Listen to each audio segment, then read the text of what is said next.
With the sheer amount of superheroes created in the history of comicdom, there are bound to be a few origin stories that are just absolutely wild. Jack Ryder was a super outspoken TV news guy in Gotham City. Now on TV, he's the host of a show where he tries to stir the pot to get everyone talking about topics like super advanced medical science and nanotech. Ryder was doing some investigating into some new tech called nanocell therapy created by one Dr. Vincent Yates. He discovered an experimental mixture which enabled the body to regenerate from practically any injury of any kind. Unfortunately though, Jack tried to steal Yates' tech at the same time as a group of mobsters, and so to keep the tech safe, the good old doctor injected his last unstable sample of nanocells into Jack Ryder. Then, right after that happens, the gangsters grant Jack a one-way ticket to the afterlife and blow his head off. Now, most of us, well, we'd be lights out and game over by that, but thanks to the nanocells reacting with his body's chemistry, Jack is completely resurrected with the ability to turn into the Creeper, this bright yellow-skinned, green-haired madman with hypnotic intimidation powers, a pain-inducing laugh, and superhuman agility, strength, speed, stamina, and enhanced reflexes. Number 9. Ultra Boy. Ultra Boy, or as he is known in his civilian guise, Joe-Na, possesses many of the same powers as Superboy, including superhuman speed, strength, flight, stamina, breath, vision, and invulnerability, which he gained from being swallowed by a massive space energy beast, which is essentially a giant space whale, hence the biblical Joe-Na name. While he was inside the energy beast's stomach, the radiation inside altered Joe-Na to give him superpowers. The only issue with Joe-Na, and it's a big one, is that he can only use one power at a time. This means that if he wants to fly through space at super speed, he must wear a spacesuit to survive in the cold vacuum, or when using his power for super strength, he is not invulnerable and can therefore get tired, feel muscular pain, or even pull a muscle. Joe-Na can switch these abilities almost instantly, but he needs to make the conscious choice to do so, which honestly sounds exhausting. Number 8. Jack-O-Lantern. The son of a poor farmer, Daniel Cormack was raised in Ireland. Now, like most Irish people, Daniel came into contact with the Irish fairy people, some of whom he managed to become good pals with. It turns out that the fairies actually really liked Daniel because Maeve, the fairy queen, granted him a magical lantern as repayment for his friendship to the fairies. The power of this lantern is pretty interesting. It slowly waxes until its peak at midnight and then slowly wanes until it's at its weakest at noon. With his lantern, Jack is able to fly, teleport himself or others, generate blasts of energy, create illusions, generate fog, change the size of enemies, and bind them inside the lantern, and he can also become superhumanly strong and durable. Using the lantern, he took up the identity of Jack-O-Lantern and became Ireland's premier superhero, eventually joining the Global Guardians, even getting 2 successors in the form of Marvin Noronha and eventually Liam McHugh. Number 7. The Red Bee. The Red Bee from DC Comics comes from a time in comic books and the superhero genre when superheroes were really just pulp vigilantes who had some kind of really minor edge over the criminals they would be thwarting. Rick Raleigh was the assistant to the district attorney, and with this look at the criminal justice system, he grew tired of seeing criminals escape justice either through technicalities or because the court system was just too slow. Growing fed up with this, Rick decided he would create a costumed identity to bring criminals to justice. But as a normal, intelligent guy with a flawless moral compass and a decent right hook, he didn't really have an edge over those he was facing. Enter Michael. Michael was a trained bee, like the insect that Rick would keep in his belt buckle. Michael was a unique kind of bee though. As we know, bees don't survive for too long after they sting someone, and luckily, Michael had the advantage of being able to sting people multiple times. Michael, coupled with Rick's fists and other equipment, would be the bane of villains everywhere, and thus the Red Bee was born. Number 6. Cloud. There's really no other way to say this. Marvel's Cloud is a sentient nebula hundreds of thousands of years away from becoming a star. That's actually what they are. Cloud began to notice stars disappearing from the space surrounding it, which caused the nebula to feel fear for some reason. And because of that, a newly emerged cosmic cube known as Cubic was attracted to Cloud and came to their aid. Now, hoping that the Earth's heroes could somehow do something to help, Cloud made their way to our planet only to inadvertently cause a young couple,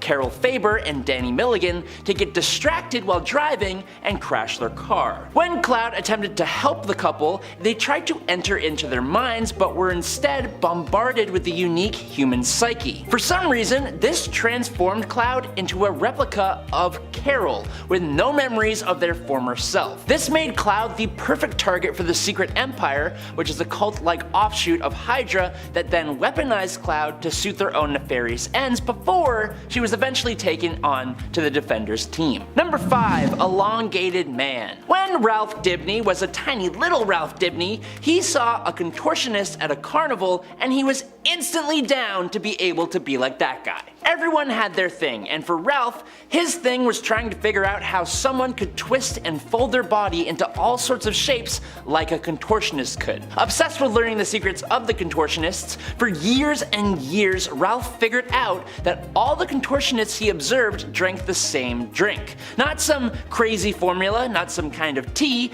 but it was actually a popular soft drink known as Gingold. Now, Ralph knew for the most part that it was just a coincidence that they all drank the same drink. But that doesn't mean he wasn't gonna bet everything he had on it. Ralph literally taught himself chemistry, and he used his newly found chemistry skills to create a super concentrated extract from the fruit that was the basis and heart for Gingold, the Gingo fruit.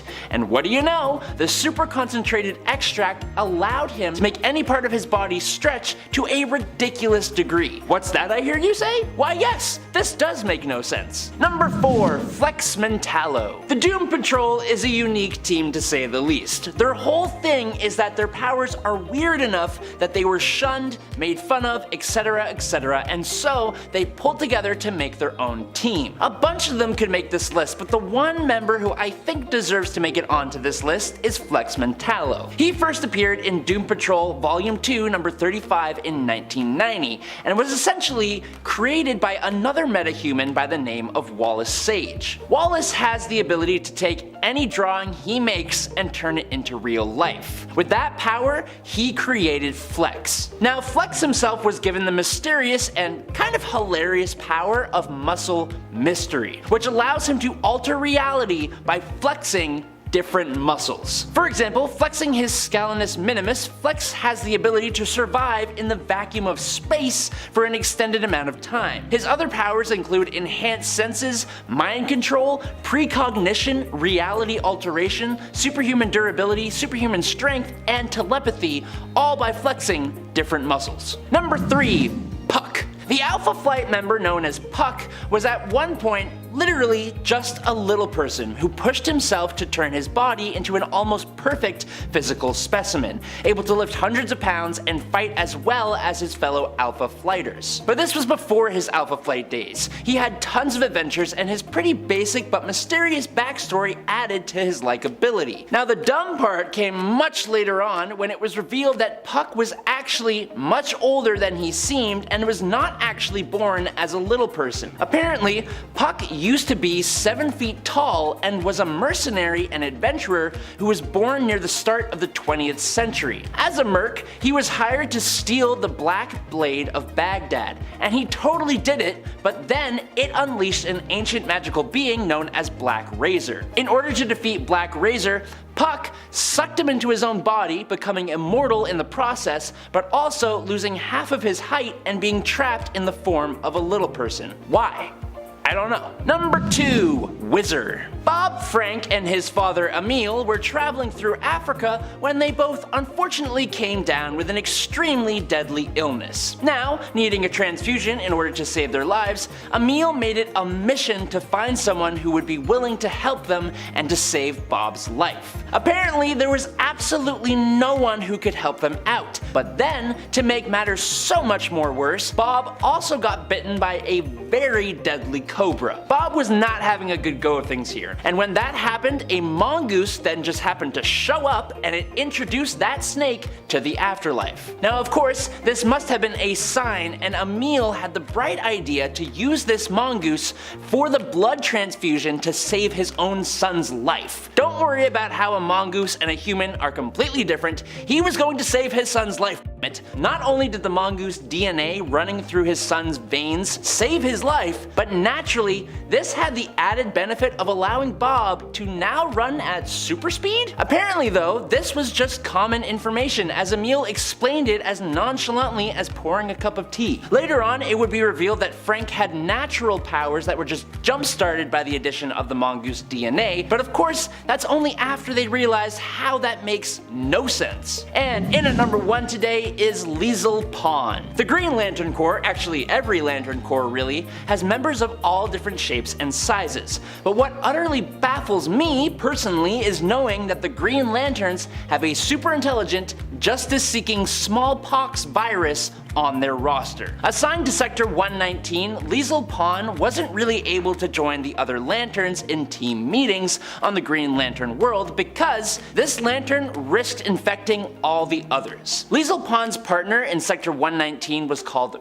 Remus. Now, I say was because Remus was a fatal victim of Despotellus, another sentient virus and also part of the Yellow Lantern Corps, the Sinestro Corps. Despotellus infected 85% of the planets in Sector 119, which caused the passing of Liesel's partner. Despotellus then went on to infect Guy Gardner. Now, wanting revenge for the attack on her sector and the loss of Remus, Liesel Pawn was injected into Guy Gardner and then did battle with Despotellus inside of Guy Gardner, defeating and capturing the Yellow Lantern virus, who Liesel brought back to Oa for a Green Lantern doctor to work on a vaccine to wipe out Despotellus for good. And that's all I know about this character. At number 10 is Black Bolt. Black Bolt, aka Blackagar Boltagon, yup, that's his actual name, had an undeniably tough start. Exposed to the Terrigen mists while still in the womb, he gained a staggering power.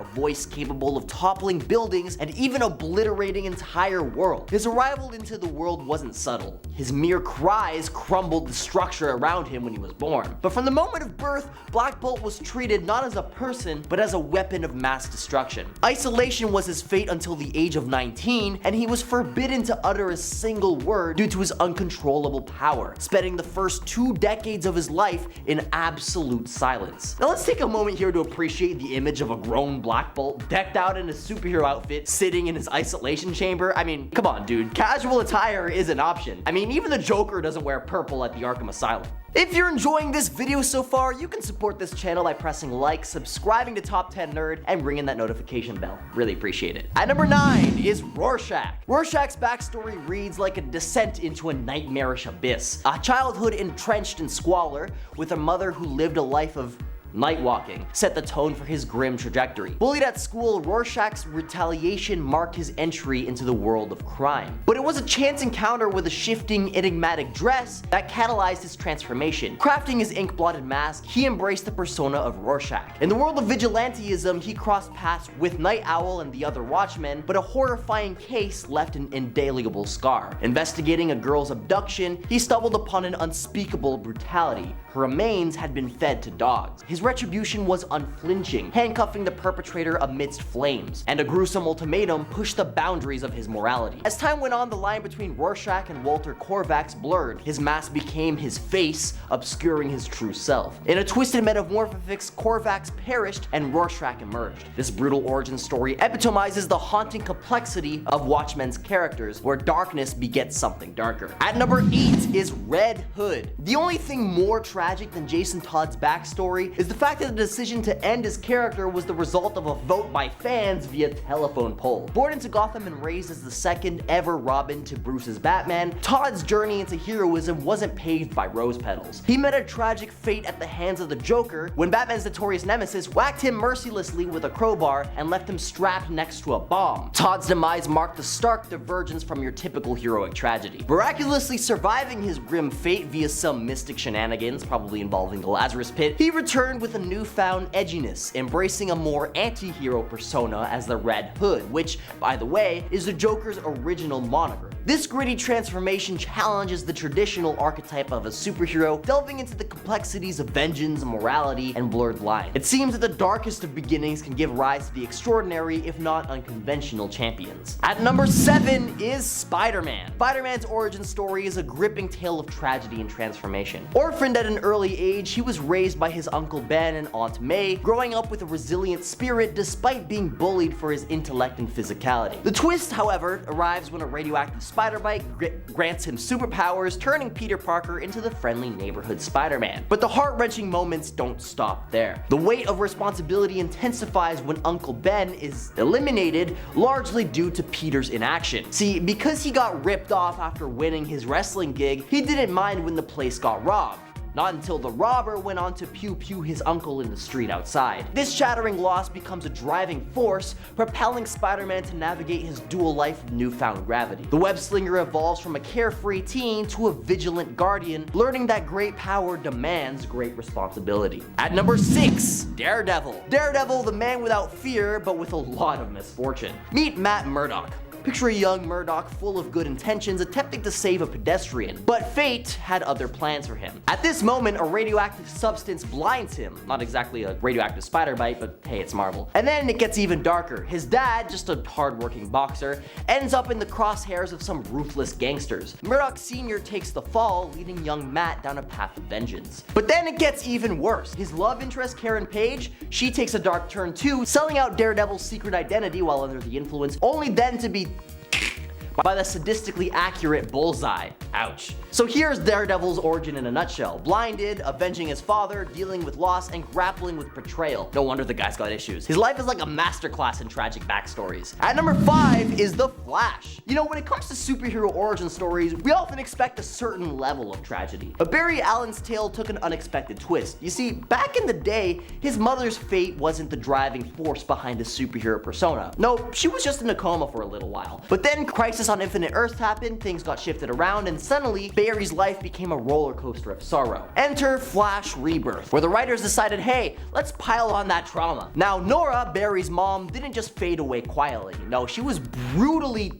And guess who's to blame? Yup, his own dad. Imagine that. But the plot gets even juicier, as we can all blame the time-meddling antics of Eobard Thawne, aka Reverse Flash. This guy goes back in time, torches Barry's home, and impales Nora, all just to mess with Barry's head. Talk about holding a grudge across timelines. It's like a soap opera with capes. At number 4 is Wolverine. Wolverine's origin story is like a psychological roller coaster that you wouldn't wish on your worst enemy. The dude's life is a series of unfortunate events that would make Lemony Snicket's eyebrows raise in surprise. Imagine being a sickly kid only to have your mutation pop up right after your real dad eliminates your foster dad. Then in a fit of rage-fueled vengeance, you off your biological father, leading your mom to think, oh, that's it for me, and take her own exit. Our angsty protagonist bolts with his buddy Rose, hoping to catch a breather. Just your regular tale of friendship and healing, right? Wrong. Cue his half-brother's dramatic entrance and oops, Logan's blades accidentally find their way into poor old Rose. I mean, come on, talk about life kicking you when you're down. At number 3 is Silver Surfer, a character steeped in cosmic tragedy. Norrin Rad, hailing from the planet Zen-La, has an origin that's nothing short of gut-wrenching. Forced by the cosmic juggernaut Galactus, who thrives on consuming entire worlds,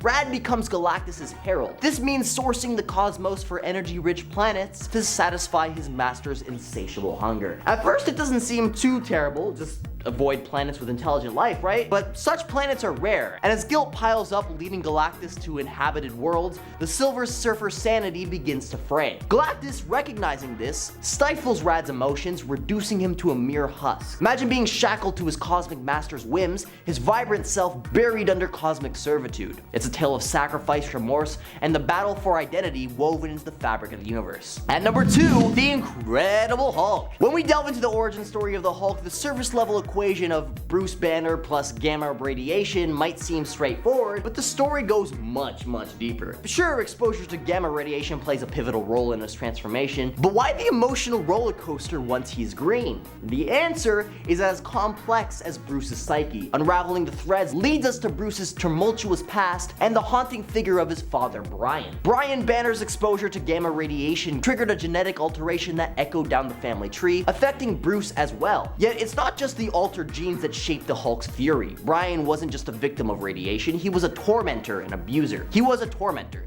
His malevolent actions scarred Bruce's childhood. The emotional turmoil and the inability to control his anger stem from these deep-rooted traumas. The Hulk isn't just a product of scientific mishaps, it's the manifestation of the interplay between genetics and psychological wounds. A stark reminder that our origins can't be boiled down to a simple formula. And at number 1, Batman. Batman, the very mention of his name conjures up thoughts of darkness, brooding nights, and a city in need of a savior. But peel back the layers of his iconic persona and you'll uncover a profoundly tragic origin story that's etched into the annals of pop culture history and into every single one of his movies. Picture this, a young Bruce Wayne, innocent and wide-eyed, out for a faithful night with his parents. Suddenly, tragedy strikes in the form of a dark alley and the chilling sound of pew pew pew. His parents, pillars of hope, fall before his eyes, victim of this heartless act. The impact of that moment is immeasurable, and it carves a permanent scar in his soul. Now, despite being left with wealth beyond measure and a loyal butler in the name of Alfred, Bruce is burdened with unrelenting emptiness. His life goal becomes an unending quest to rid Gotham of its malevolent underbelly, driven by an unwavering desire for justice and vengeance. The Bat was born from the ashes of that night, a symbol of the darkness that took so much from him and the light he aims to restore, proving that even in the harshest crucibles of fate, heroes can emerge with unyielding strength and unwavering determination. These stories serve as a testament to the resilience of the human spirit, the capacity to endure unfathomable suffering, and the power to transform adversity into inspiration. So the next time you witness a superhero soaring through the skies, just remember the incredible journeys that led them there. Journeys that we can hardly believe happened. Kicking off the list at number 10 is Ultra Boy. This one is interesting, as you'd be totally forgiven for laughing at this character, but then you'd have to say sorry, as you just insulted an incredibly powerful dude. Ultra Boy, or as he is known in his civilian guise, Joe Na, possesses many of the same superpowers as Superboy, including superhuman speed, strength, flight, stamina, breath, vision, and invulnerability, which he gained from being swallowed by a massive space energy beast, which is essentially a giant space whale, hence the biblical Jonah name. While he was inside the energy beast's stomach, the radiation inside altered Joe Na to give him superpowers. Now, the only issue with Joe Na, and it's a big one, is that he can only use one power at a time. This means that if he wants to fly through space at super speed, he must wear a spacesuit to survive in the cold vacuum, or when using his power for super strength, he is not invulnerable and can therefore get tired, feel muscular pain, or even pull a muscle. Joe Na can switch these abilities almost instantly, but needs to make the conscious choice to do so, which honestly sounds kind of exhausting to me. I don't know.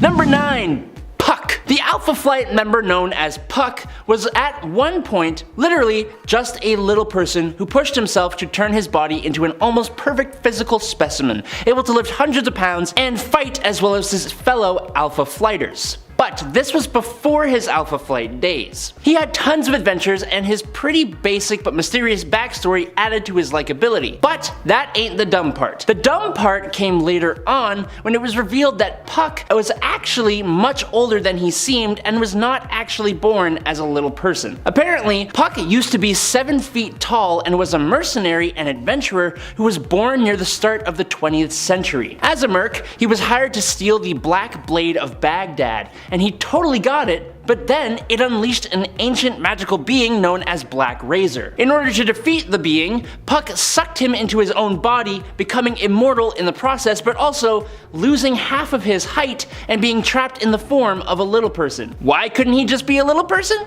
I don't know.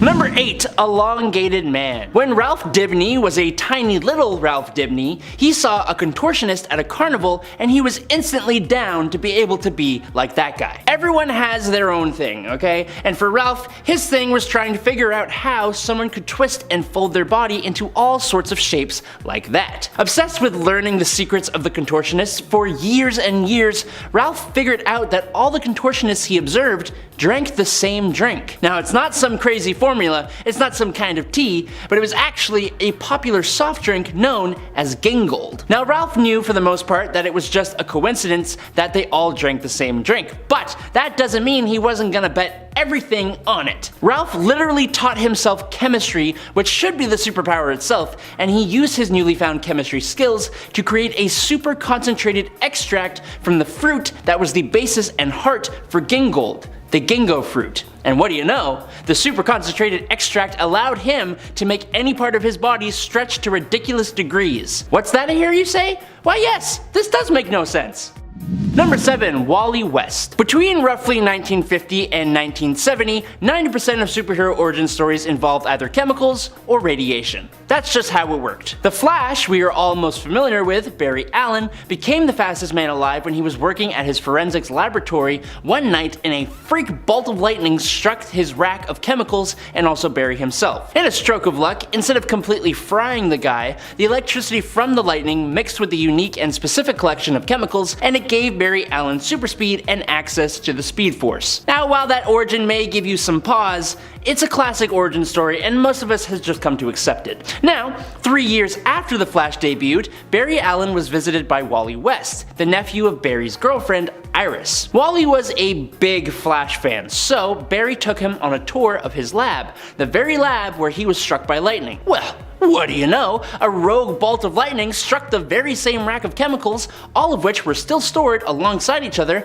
and then the lightning struck Wally West. The electricity mixed with this apparent unique collection of chemicals, unique enough to have it happen twice, and can you guess what happened? Yeah. Wally West gained super speed and access to the Speed Force. It's not like it doesn't make sense for an event to produce the same outcome, but I guess lightning really do be striking twice, huh? Or we got lazy with the writing. You pick. Number 6. Black Condor. A young Richard Grey, who would go on to become the flying superhero Black Condor, was the only survivor of an attack by Mongolian bandits on him and his archaeologist family. Now, stuck alone and in the wild, the little Richard was taken in by a family of condors. In the same way Mowgli was taken in by wolves and Tarzan was taken in by gorillas. Unfortunately, Richard wasn't a bird. He didn't have the musculature or the feathers or anything really that allows him to take flight like his new family could. But what are millions of years of evolution compared to the human brain and a little bit of practice? Richard spent most of his life studying the birds until he actually managed to teach himself how to just fly. Oh, there was also the exposure to a radioactive meteor, but he truly believed he had taught himself to fly. Once he was discovered by a missionary, Grey headed back home to the United States, where he became the flying adventurer known as the Black Condor. He went back specifically though to save a certain US senator, but when it was too late and he just happened to look exactly like the senator, he decided to abandon the name of Richard Grey and instead took the politician's identity. I think Richard Grey actually just might be insane. Yeah. Number 5. The Flaming Carrot. You would be forgiven for not knowing of the superhero known as the Flaming Carrot. For one, the Flaming Carrot has been published by different publishers from Aardvark Vanaheim, Renegade Press, and Dark Horse until 2005 when he began being published by Image Comics. The other reason is because, look at him! He's utterly ridiculous! His ridiculous look is matched by his equally ridiculous origin though. Essentially, the Flaming Carrot became a superhero after being bet to read thousands of comic books books, specifically 5,000 comic books. Somehow, reading 5,000 comic books caused this unknown man to have brain damage, and then he appeared with a giant carrot for a mask, which had apparently an eternal flame on top of it, and he became a crime fighter. That's it. His gear and equipment is pretty equally nuts too. He has a utility belt which contains a yo-yo, a lucky rabbit's foot, laughing gas, magnifying glass, band-aids with little stars and rockets on them, silly putty, a skeleton key, stink bombs, a decoder badge, Pez candy, a magnet, a bubble pipe, super glue, a wishbone, trading cards, invisible ink, sneeze powder, and fizzies. That's his gear, alongside a nuclear-powered pogo stick and flippers that he wears at all times, just in case he has to swim. 'Cause you never know. Number 4. Whizzer. Bob Frank and his father Emil were traveling through Africa when they both unfortunately came down with an extremely deadly illness. Needing a transfusion in order to save their lives, Emil made it a mission to find someone who would be willing to help them and to save Bob's life. Apparently, there was absolutely no one who could help them out. But then, to make matters so much more worse, Bob also got bitten by a very deadly cobra. Bob was not having a good go of things here. When that happened, a mongoose then just showed up and it introduced that snake to the afterlife. Of course, this must have been a sign, and Emil had the idea to use the mongoose for the transfusion instead of a human to save his son's life. Don't worry about how a mongoose and a human are completely different. He was going to save his son's life, goddammit, okay? He was gonna do it. Now, not only did the mongoose DNA running through his veins actually save his life, but naturally this had the added benefit of allowing Bob to now run at super speed. Apparently this was also just common information, as Emil explained it as nonchalantly as pouring a cup of tea. Later on, it would be revealed that Frank had natural powers that were just jump-started by the addition of the mongoose DNA, but of course, that's only after the writers realized how that makes no sense. Number 3. Fat Man the Human Flying Saucer. Once upon a time, there was a pretty ordinary, wealthy man by the name of Van Crawford. Van was an expert on all things hobbies, and he owned a string of hobby shops. Well, Van here just happened to be waltzing along when he spied, in his little eye, an alien flying saucer crashing into the Earth. Now, being such a nice guy, Van decided to clear the space for the saucer to land, even pushing over a tree to do so. Very nice. Crawford came face to face with an alien, and it turns out that this alien was the flying saucer he had seen. This race of aliens seems to be able to transform from their normal form into a flying saucer, which is honestly a pretty spectacular ability to have. Luckily for Van though, after the alien gave him a drink that seemed to look and taste like a chocolate milkshake, he also gained this awesome and unique ability to transform himself into a human flying saucer. It's honestly really fun and kind of super charming that I really enjoy it, and I think we can all agree that it's kind of dumb still though.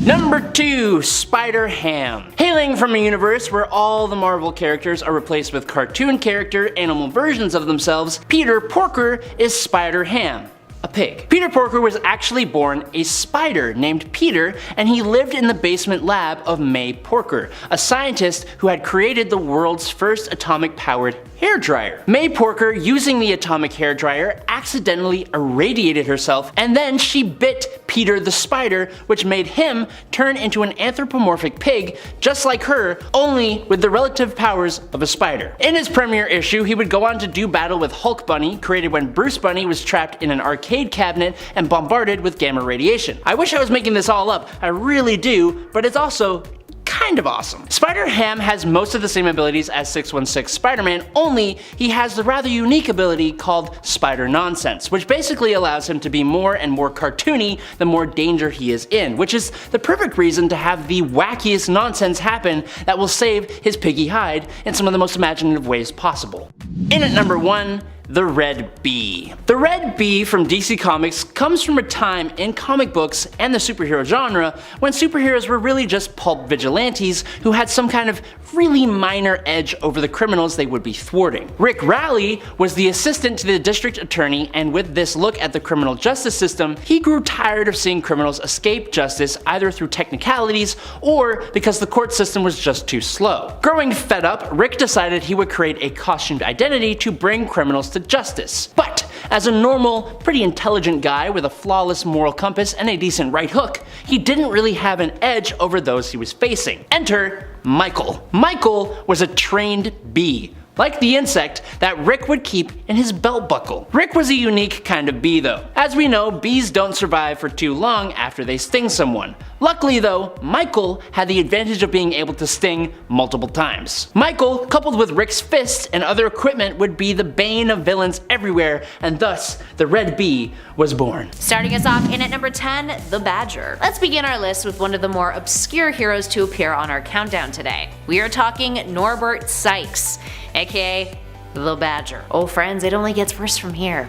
So our buddy Norbert is a Vietnam vet who was initially published by the very short-lived Capital Comics. His rights then went to a publisher called First Comics, and then after the 90s he was released by Dark Horse, Image, and IDW. So yeah, he's been around a lot. Wonder why. First appearing in a self-titled comic, Badger issue 1 in 1983, this is a character who is an expert martial artist. And, this is the best part, he can talk to animals. So, how did he get that power? Well, we should probably preface this by noting that he has multiple personality disorder, because one of his personalities believed he could talk to animals, and that personality referred to itself as the Badger. Oh, and it's also worth noting that this persona of his believed he saw God appear as a badger to him. Yeah, like I said, gets worse. Norbert escapes the mental asylum that he's in and becomes a vigilante based off of this. He's also got a ton of other personalities too, including a dog, a 9-year-old girl, a playboy, and an inner city black kid. So not only is this absurd, it's also a little bit offensive too. Now, it wasn't even the Silver Age, you guys. Well, actually, the more racially offensive age was the Golden Age. But up next, number 9, Defensor. The Defensor is another slightly obscure character, and he has a very obscure origin story to boot. Defensor first appeared in Marvel's Superhero Contest of Champions issue 1 in 1982. Before becoming a vigilante, he was a construction worker named Gabriel Carlo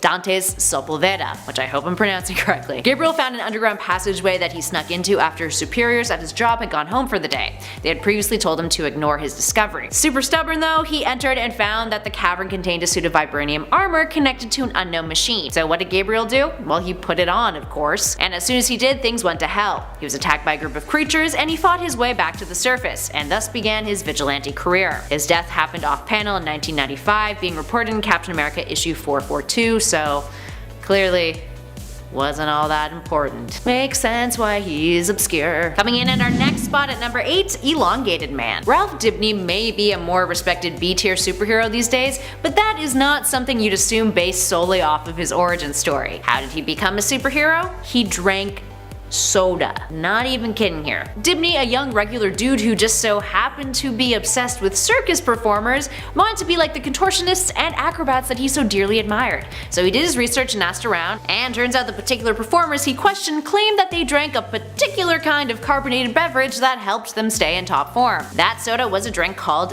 Gingold. So what does our pal Ralph do? Well, he went out and bought as much Gingold as he could get his non-powered hands on, and he drank it. A lot of it. Like an unsafe amount of it. And surprise surprise, it actually worked, but gave him more than he bargained for. He had gained stretchy powers capable of elongating his body in any which way. Now you're probably thinking this story has some obvious plot holes, right? Can anyone drink a bunch of pop and be granted superpowers? Definitely not. Really, he's lucky that he didn't gain a massive amount of cavities instead. And at number 7, we have Black Condor. There have been 3 Black Condors over the years, and all 3 haven't had great origin stories, but let's specifically look at the first, Richard Grey Jr. First appearing in Crack Comics issue 1 in 1940, Grey got his powers thanks to nuclear exposure from a radioactive meteor. Despite this, he personally believed that this wasn't actually the reason he had gotten powers. This is because he believed he was capable of flight because he had been raised as an orphan by a flock of wild condor birds in the wild.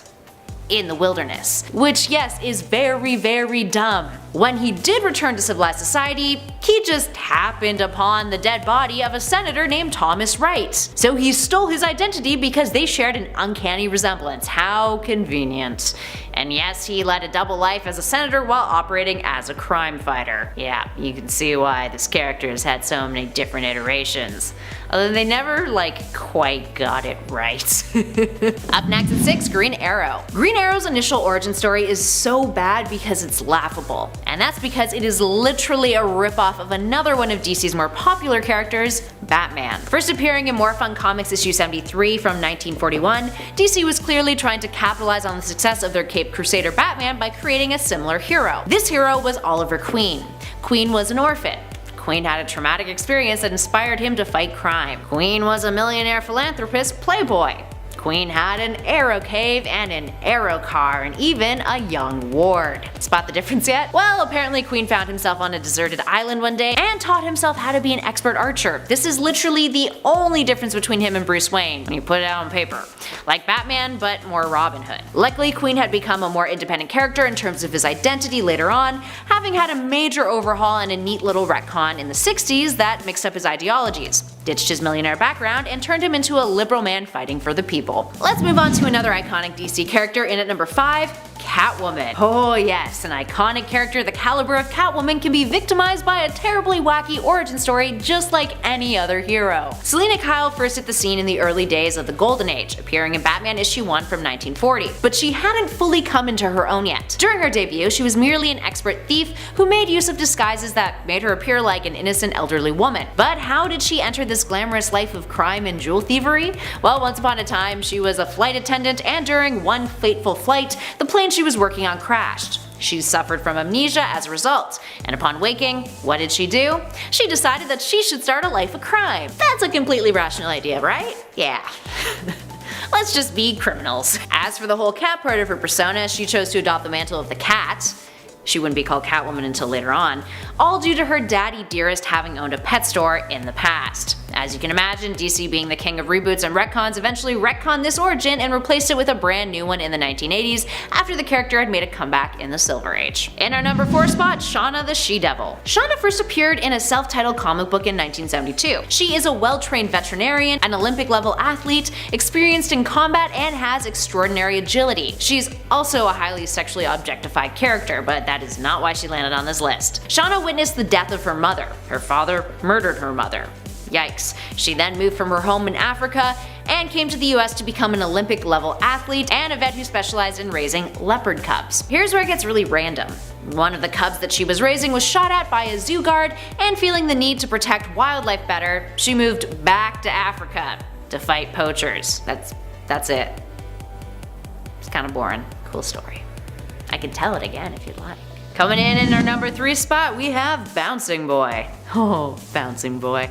Bouncing Boy is by far one of the silliest superheroes out there. He is a boy who has the power to inflate like a giant ball, and of course, bounce around. It also gives him a certain extent of invulnerability, to be fair. He first appeared in Action Comics issue 276 in 1961, and he was a part of the Legion of Superheroes. Bouncing Boy, aka Chuck Tane, is largely thought to be a character created by Jerry Siegel as a means of reflecting Siegel's interest in comedy and a desire to have a vehicle for humor on that team. So how did Chuck get his powers? Well, he was not born with them. And silly enough, he is the second individual on our list to gain powers from a beverage. No word of a lie, Chuck thought he was gulping down a delicious soda when in fact he had just consumed a super plastic formula, whatever that is. He was first rejected by the Legion, but after defeating a robber, he was accepted onto the team's roster and became the Legion's self-appointed, I quote, morale officer. Morale officer? I mean, like, morale, like, inspirer would make sense, but to be an officer is kind of seems like he's bouncing around being like, be happy, you know? Moving on to something even more ridiculous, in at number 2, Firebrand. The Firebrand mantle has been held by 2 individuals, siblings Rod and Danette Riley. Rod Riley was a bored, wealthy socialite who decided he would fight crime alongside his manservant, donning a very flamboyant costume that consisted of a transparent shirt and tight red pants. Now, aside from being a bit of a latent queer superhero, Rod was pretty damn racist. His story had eventually been retconned, making him present at Pearl Harbor during its attack in World War II. So I guess it's justified racism? Ew. No thanks. Danette, after finding out her brother was Firebrand, would state, I quote, "What a confirmed bachelor playboy like my brother needed with a bodyguard, I never understood. And even better, from the looks of these clothes, I didn't know my brother quite well as I thought I did." In other words, sweetie, your brother's gay. Speaking of, her origin was a bit more absurd than her brother's. She was studying volcanoes north of Hawaii in the 40s when she was kidnapped by a sorcerer named Wotan. When she tried to escape, Wotan hit her with a magical blast that knocked her into a pit of lava, which then gave her the power to control heat and shoot fire blasts. Which, you know, seems a little absurd because if one was to be thrown into a pit of lava, you would die pretty quickly. Wouldn't be fun. But there is magic involved, so it's fine. And finally, in our number 1 spot, The Wizard. The Wizard, aka Robert Frank, is the product of the Golden Age, having initially been published by Marvel's predecessor, Timely Comics. First debuting in US Comics issue 1 in 1941, The Wizard not only has a silly name, his origin story is almost baffling. It's that bad. Born in St. Louis, Missouri, Robert Frank was a fellow who went on a trip to Africa with his father. That was where he was bitten by a cobra. An almost fatal bite, his father saved him at the last minute with a blood transfusion from a mongoose. Why? Apparently to counteract the poison. But because of this, Robert was given super speed abilities. Later on, writers tried to make more sense of this by saying that the mongoose blood actually triggered latent metahuman abilities. Yeah. Sure, right. That makes way more sense. Totally. And that's why he fell into obscurity. Number 10, Dead Man. Dead Man first appeared in Strange Adventures number 205 in 1967, and while he is rarely if ever talked about in the same circles as most of the other origin stories on this list, I find his origin relatively unique and compelling. Boston Brand was a daring circus trapeze artist known for his gruff exterior that hid a heart of gold. This gruff exterior caused him to have a lot of people who disliked him. He was known for performing death-defying acts while dressed in a corpse-like mask, until one day, during his show, he was shot and killed by persons unknown. Due to him being well liked by the Hindu goddess Ramakrishna, Brand was allowed to stay on Earth as a ghost so that he could help protect the innocents and track down his murderer and bring them to justice. He is invisible to pretty much everyone, but he has the power to enter the living and possess and control their bodies, which really sets his story apart from other heroes. His story is interesting because it tackles mortality as well as regret, and it is a catalyst for a lot of growth for Boston, despite the fact that he is a dead man. Number 9, Captain America. Captain America first came on the scene in late 1940 in Captain America Comics number 1, featuring the hero punching out the leader of the German army almost a year before America entered World War II. His origin is beautiful in its simplicity. A frail man who has been deemed unfit for service in the US military desperately wants to serve his country, and agrees to undergo an experimental procedure that will grant him incredible abilities. Before the formula can be used to create more super soldiers, a spy destroys the formula and kills the professor who created it, leaving Steve Rogers as the only super soldier. He becomes Captain America, but his secret identity is soon discovered by a young boy serving as the regiment's mascot named Bucky Barnes, and Steve decides that the most reasonable way to deal with this is to bring the small child with him into an active war zone as his sidekick. The nuances of his origin have been explored more in the years since, but it is otherwise unchanged and was very faithfully adapted in the MCU film adaptation. Not so much in the weird 70s made-for-TV movie though. Interestingly, the first time we meet Steve in the comics is when he's undergoing the procedure, so we don't really get to know anything about his character before he is Captain America. Number 8, Wonder Woman. In her initial appearance in 1942's All-Star Comics number 8, Wonder Woman's origin was that she was the daughter of Hippolyta, the queen of the Amazons. Hippolyta desperately wanted a child and prayed to the gods to bring life to a clay statue of a little girl that she had made. You know, like Pinocchio. Aphrodite granted her wish, and the clay became a real girl. She was raised as an Amazon, quickly learning and excelling in their ways. The Amazons lived in secret on Paradise Island until a World War II pilot named Steve Trevor crash landed. Diana saved his life and decided she wanted to come back to the world of man so that she could fight the Axis powers, as well as be with Steve, who she thought was a certified hottie. The Amazons held a competition to determine who would go, and Diana won, being allowed to go to the modern world and being given her iconic costume, tiara, and lasso of truth, and she became Wonder Woman. Her origin story has been tweaked several times over the years, with the time period changing and her being sent as an emissary from her island, but for the most part, it has stayed pretty much the same. Number 7, Captain Marvel. First appearing in 1940's Whiz Comics number 2, Billy Batson was an orphan living on the mean streets. One day, a strange man in a trench coat approached him and told the young boy to follow him into an abandoned subway station. He did, and the man revealed himself to be a wizard, and took Billy to the Rock of Eternity. The wizard Shazam told Billy that he had been chosen to be the wizard's champion, and gave him the power to transform into a manly superhero who had the wisdom of Solomon, the strength of Hercules, the stamina of Atlas, the power of Zeus, the courage of Atlas, and the speed of Mercury. He could transform whenever he used the magic word Shazam. So, remember kids, if a strange man ever approaches you and asks you to follow him into an abandoned building, go with him. He is probably a wizard who wants to give you powers. Billy's origin has had a few alterations over the years, but the broad strokes are pretty much unchanged. What has changed over the years is his name. After Fawcett Comics was sued by the company that would become DC for alleged copyright infringement, they claimed Captain Marvel was a ripoff of Superman. Captain Marvel was cancelled until DC bought the character and decided to bring him back. By that time, Marvel Comics had their own Captain Marvel, and though DC was allowed to keep calling the character Captain Marvel, the book had to be renamed Shazam. Eventually, it was decided it was simpler if they simply called Billy Shazam, though his name will apparently soon be changed to simply the Captain. Billy's origin is great as it is the ultimate child's wish fulfillment power fantasy. While children in comics at the time were relegated to sidekick roles, Billy was able to be the strong hero anytime he wanted with just the utterance of a magic word. His origin does a great job of tapping into a really primal desire, and it's one of my favorites. Number 6.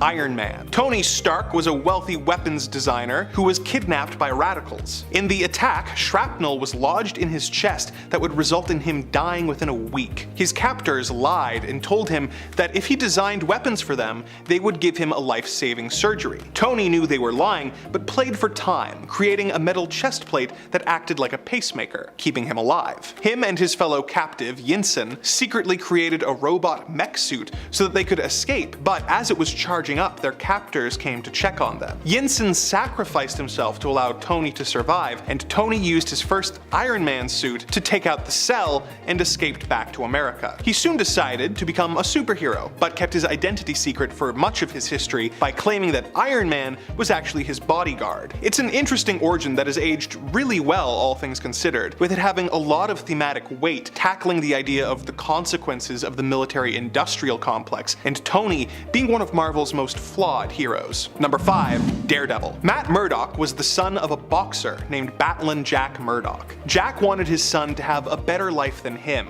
and forbid him from ever fighting, making him study as much as possible instead. His unwillingness to fight earned him the ironic nickname Daredevil from his bullies. One day, Matt saw a blind man crossing the street and about to be hit by a truck. Matt heroically pushed him out of the way, but was struck himself. The truck was carrying a radioactive isotope, which got in Matt's eyes, blinding him, but granting him heightened senses that allowed him to do incredible feats. He trained to be an incredible fighter and acrobat in secret, and grew up to be a lawyer. His father was paid to throw a boxing match, but decided to win the match and was killed by a villain called the Fixer. Matt took on the Daredevil persona to avenge his father's death and defend the people of Hell's Kitchen. In the 80s, Frank Miller reworked Matt's origin a bit, introducing elements like a blind mentor named Stick, but overall, this relatively unique origin stuck, giving everyone one of Marvel's coolest heroes, while also providing representation for disabled people. Number 4. The Hulk. While testing his gamma bomb for the US military, Professor Bruce Banner realized that a teenager had wandered onto the test site, so he got him to safety but was caught in the blast himself. This changed him so that whenever he became angry, he would transform into the Hulk, a giant green, or gray, rage monster. The monster is frequently misunderstood and chased by the military, resulting in destructive rampages from the creature, but he has also tackled his fair share of supervillains, saving the world several times. The Hulk has changed a lot over the years, going from gray to green in his first few appearances due to printer issues, being transformed by the setting sun in his original stories, then using a gamma ray machine to control the transformations, and eventually having them be triggered by emotional stimuli. But the cause of Bruce's powers has remained consistent in the many years of the comics, with its atomic Frankenstein Frankenstein meets Dr. Jekyll and Mr. Hyde themes, providing Marvel with one of its most unique and interesting characters. Number 3, Spider-Man. We're in the top 3, but really, any of these next ones could be number 1 depending on your personal preference, due to each of them being absolutely iconic. When a teenager named Peter Parker was bitten by a radioactive spider, he was granted spider powers, which he decided to use for personal gain, spending time as a wrestler and a television personality. One night, a thief ran past Spidey, and Spider-Man decided not to stop him, thinking it wasn't his problem. In a strange coincidence, the robber broke into Peter's home, resulting in the death of Peter's Uncle Ben. Spider-Man went after the crook, and upon recognizing him, was racked with guilt that his inaction resulted in an innocent life being lost. He vowed to be a hero and realized that with great power, there must also come great responsibility. All of this is present in his first appearance in Amazing Fantasy number 15 from 1962, and has remained virtually unchanged due to how strong it is. The idea of having the catalyst of the hero's heroics be his fault adds a layer of guilt to the proceedings that helps define Spidey as a character, and it really doesn't get much better than this. Number 2, Batman. When Bruce Wayne was a child, he and his parents were walking home one night when they were confronted by a robber. The robber, later named Joe Chill, shot Bruce's parents, leaving them dead on the pavement in front of the traumatized young boy. He made a vow to dedicate his life to fighting crime in Gotham City and spent his formative years training his mind and body to be the ultimate crime fighter. When he was grown, he was almost ready, but needed some way to strike fear into the hearts of criminals, as he knew that they were a superstitious and cowardly lot. At that moment, a bat flew through his window, and he was inspired to become Batman. Over the years, this origin has been expanded upon,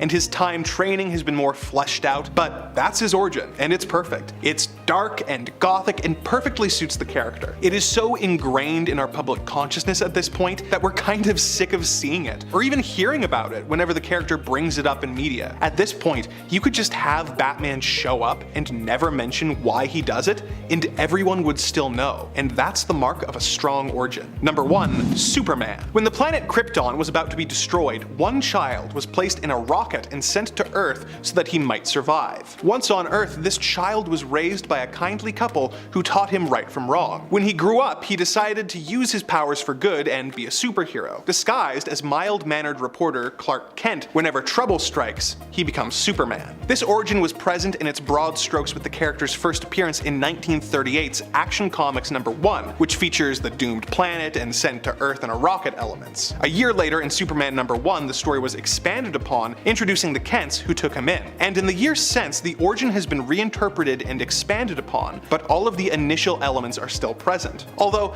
in her first appearance, Clark's mom is named Mary, which is funny because in the years since, they've made a pretty big deal about her name being Martha. I think this origin is one of my favorites due to how classic it is, but also the fact that it is essentially just the Old Testament story of Moses, showing how storytelling and myth has evolved over the years while still having similar themes show up over and over again. Number 10, Hitmonkey. Hitmonkey. Huh, oh man, I love Hitmonkey. Initially, Hitmonkey was just a monkey living up in the mountains until a human assassin wandered wounded into his clan. They took in the human and nursed him back to health. The monkey who had become Hitmonkey was nervous about the man's presence and at one point rebelled against his clan for their decision to continue to offer refuge to the assassin. Monkey violently struck out and was banished as a result. However, during his time away, he spotted other armed men in the wilderness and rushed back to warn his clan, but unfortunately he got there too late. They had all been killed in the attack, with the assassin also dying. Swearing to get revenge, Hitmonkey was born that day, as he wielded the assassin's guns and would continue to be guided by the spirit of the dead assassin, who helped him on his quest and also sought to resolve his own unfinished business through Hitmonkey. And friends, before we move on to our next spot on this list, if you love weird, wacky lists like this, click that subscribe button. We do a lot of cool stuff like this and you're not gonna want to miss it when it does pop up. Number 9, Green Lantern. In part 2 we talked about the original origin of Alan Scott's Green Lantern, but now we're gonna talk about the amazing and also unbelievable origin of one of the newer Green Lanterns, Sojourner Malene. Jo has a fascinating origin in the sense that she was chosen to become Green Lantern for a sector of space known only as the Far Sector. That's how far out it is. It does not have a designated number, it's just Far Sector. Also interesting and unique is that Jo's Green Lantern ring that she was given is a special kind that is basically self-charging, doesn't need a battery, making it perfect for cases out in remote areas of space. However, while this is a great strength and some would consider this ring to be like one of the strongest, it can also be somewhat of a weakness because it actually takes time to recharge by itself, meaning that Jo has to be a little bit more conservative and creative at times when using her powers in battle, being careful not to fully tap herself out unless, you know, she absolutely has to, but she has to make those choices. That's what makes it so exciting. Number 8. Elasti-Woman. Whether we're talking comics or the live-action Doom Patrol series, Elasti-Woman has a pretty interesting origin. She was initially a Hollywood actress, Rita Farr. In the Doom Patrol series, it's implied that she was cursed for being rude to locals while on set, falling into a body of water where she was exposed to a toxic gas that left her with the uncontrollable ability to shapeshift. Ultimately, this kinda ruined her career. In the comics, it was exposure to toxic gas from a volcano while on a shoot in Africa that gave her this ability, also, of course, ruining her career. She would end up joining Niles Calder's team of misfits known as the Doom Patrol. In the live-action series, Rita constantly struggles to control her abilities. In the comics, she also becomes the adopted mother of Garfield Logan's Beast Boy, who we often nickname Gar, after marrying Steve Dayton's Mento, another member of the Doom Patrol team. Number 7. Rogue. Well, when it comes to Rogue, she's a pretty tragic and honestly pretty wild backstory. Initially, we knew her as a villain in the comics, but this wouldn't last too long, with Rogue eventually leaving her adoptive mother's sides and joining the X-Men. From the beginning of her origins, Rogue's backstory has been pretty wild. She was initially born into a hippie commune out in the wilderness. Her mother ended up disappearing in a mystical ritual when she was young, which left Anna Marie to be raised by her stern Aunt Carrie, her mother Priscilla's sister, and her often absent father, Owen. Eventually, Anna Marie would run away from home, gaining the nickname of Rogue because, you know, she kept to herself, which would eventually also become her codename as a super. She would end up being taken in by Mystique and her wife Destiny, with the two villainesses becoming, you guessed it, Rogue's adoptive mothers. Initially, Rogue's powers manifested during her first kiss with her childhood crush, Cody Robbins. As a result, Cody's life energy was drained from the physical contact and he was left comatose. Thanks to this very traumatizing experience, for years, Rogue struggled to control her powers, often choosing to wear clothes that fully covered her body for fear of accidentally hurting those closest to her. It wasn't until recently in the comics that she managed to gain better control over her mutant abilities when she finally confronted her fears, realizing that it was actually her own fear that had been preventing her from controlling her powers the whole time. Number 6. Oracle. When you think about it, Oracle's origins are pretty insane. I still can't believe this happened, considering the story that her origin comes from is not even fully canon. Oracle is Barbara Gordon, and we aren't talking about Barbara Gordon's initially confusing connection to Commissioner Jim Gordon and her origin as Batgirl here, but instead her transformation from Batgirl to Oracle with her Oracle origin. This all went down in Killing Joke, initially intended to be a one-off story that was not part of the main continuity canon, and for the most part, it really isn't. However, in the story, Barbara Gordon is visiting with her father, Jim Gordon. Dressed as a civilian, she answers the door and is shot through the spine by the Joker. And for some reason, this is the part of the story that was kept and incorporated into canon. The silver lining is it gave us Oracle, I suppose, which is a super cool character, but the unfortunate thing is it created a lot of trauma and extra struggle for Babs, with her also having to retire as Batgirl for quite some time. Number 5. Red Hood. We're not talking about Jason Todd's origins as Robin here, instead we're talking about his origin as Red Hood. And I know that some may consider Red Hood to be more a villain at times or anti-hero, but 1. Anti-heroes are still also heroes, and 2. I would consider Todd's Red Hood more of a straight up hero right now than well, anything else. I mean, he did switch from guns to a crowbar, it's still pretty brutal, but hey, progress! Jason Todd became the Red Hood after he was believed to have been killed by the Joker. First of all, this death was actually voted on by fans, which is a pretty wild marketing strategy and pretty crazy that that's part of this origin. And after he died, his death was considered to be one of the actual mainstay deaths in comics, with the 3 permanent deaths in comics at one point being considered to be Uncle Ben, Bucky Barnes, and of course Jason Todd. Evidently not so permanent, as 2 out of 3 of those characters have now, at this point in time, ended up returning, albeit, you know, after a long period, I will say, of staying dead, unlike most other fallen heroes and characters. Jason returned, however, as the villain Red Hood. In the story, it was explained that he was revived via time spent in basically the Lazarus pits, being taken in and trained by Talia al Ghul and the League of Assassins. That's kind of like how he recovered and how he became Red Hood a little bit. However, do you even know how any of that was made possible? Well, it was actually a change made to the universe that was one of many explained by Superboy Prime punching reality. Yeah, even more bizarre, the punch actually happened in terms of the comics continuity, in terms of their release dates, after Todd returned. But that's explained by the fact that Superboy Prime's punch actually affected all of reality throughout time. So while it did happen afterward in terms of when the comics were released, it affected the past, which means Jason Todd actually came back to life 6 months after his death in the adjusted canon. Which would actually even be like way back when. So people were like, but didn't this happen after? And it's like, yes, but like this actually doesn't even, it affects way in the past. Really? Oh, Superboy Prime, punching reality. Number 4, Ben Reilly. Ben Reilly is a superhero who we would often come to know mainly as Scarlet Spider. But before that, we actually just knew him for a while as Spider-Man. He is the clone of Peter Parker, who was created by the Jackal, although there was a period of time where Peter and Ben were not sure which one of them was the clone, and it was even believed that Ben may actually be the original, with Peter being the clone. Beyond that, Ben Reilly, while being created by Miles Warren's Jackal and tormented by the villain, would also at one point go on to adopt the name for himself, becoming the Jackal, which is pretty messed up when you think about everything that's happened to Ben Reilly. Number 3, Robot Man. Cliff Steele is DC's Robot Man. For those unfamiliar, he is one of the mainstays on DC's oddball superhero team, the Doom Patrol. Whether we're talking about the live-action adaptation or the comic book origin for this character, both are honestly pretty similar and pretty weird. Basically, Cliff Steele was a NASCAR driver, additionally in the comics an obsessive thrill seeker, not exclusively a race car driver alone, and during a car accident his body ends up being destroyed. With his brain still surviving, however, his life was saved by Niles Calder, who gave him a cybernetic body, which is how he became Robot Man. Unfortunately, a much more rudimentary robot body though than other superheroic cyborgs like, well, Cyborg.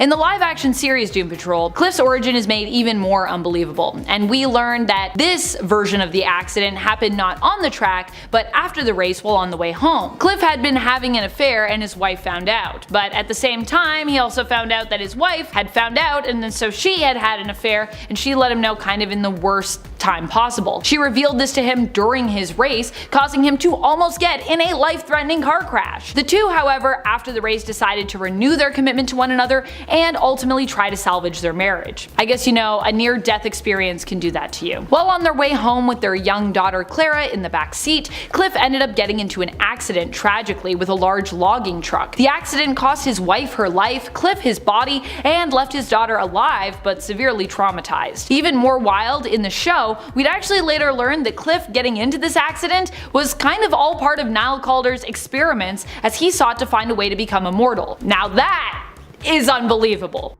Number 2, Longshot. Longshot is the son of Shatterstar, and he's from Mojo World, so he's pretty much as weird as it gets just with that. Longshot was basically created as a clone of Shatterstar who ended up being sent back in time to the Mojoverse by Mephisto. But it also gets even weirder for this character when you factor in his jumps back and forth from the Mojoverse to Earth and back again, and it gets even weirder when you factor in Shatterstar's origins. Number 1. Shatterstar. As I said, to really appreciate the mind-blowing nature of Longshot's origins, you need to know Shatterstar. So Shatterstar is actually the biological son of Longshot and another mutant with a weird origin story, Dazzler, who we talked about on part 2 of this series. Which of course means that Shatterstar and Longshot are in essence one another's fathers, in a way, with both their origins being tied up in what I would call a time paradox. I think that's what that is for sure. Longshot is Shatterstar's father, but after traveling back in time, Shatterstar's DNA would be taken and used to create Longshot, in essence also making him Longshot's genetic father. So yeah, they're both each other's fathers, they both exist, and they're both really confusing.